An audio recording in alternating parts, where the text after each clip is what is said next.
আজকে কোন দলে সাপোর্টার? আমার আম্মা আর আমার জামাই হচ্ছে আর্জেন্টিনা। ওকে। সো আমি আর্জেন্টিনাকে সাপোর্ট করছি আজকের খেলায়।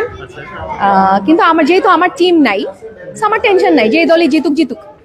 ওকে, এই যে আমরা বিশেষভাবে একটা বিষয় খেয়াল করি, যারা ব্রাজিল সাপোর্টাররা আছেন তারা কোনোভাবেই চাচ্ছে না যে আর্জেন্টিনা জিতুক, কিন্তু সে জায়গায় আপনি একটু ভিন্ন, কারণটা কি?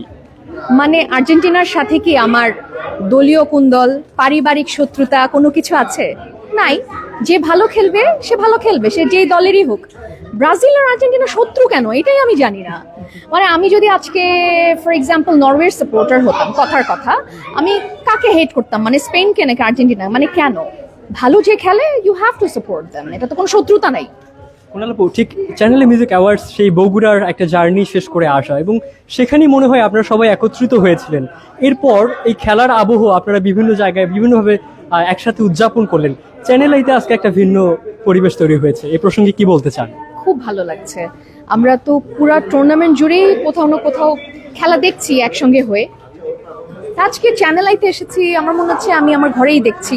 তো খুব ভালো লাগছে, সবাই মিলে, পরিবারের সবাই, শিল্পীরা সব এসেছে। ইটস রিয়েলি ফিলিং ফেস্টিভ ইয়ার। কুনাল আপু, দুটা বিষয় দুই দিকে রাখবো, একটাকে বেছে নিতে হবে, নেইমার নাকি মেসি? নেইমার নাকি মেসি? Of course Neymar. ব্রাজিল হওয়ার কারণে, তাই তো? Always Neymar. ও তো আমার ভালোবাসা। So thank you. Brazil is my love. আর ব্রাজিলের খেলাকে তুমি জানো যে যোগাবনিত নামে ডাকে হচ্ছে ব্রাজিলের খেলাকে, the beautiful game. So Brazil is Brazil.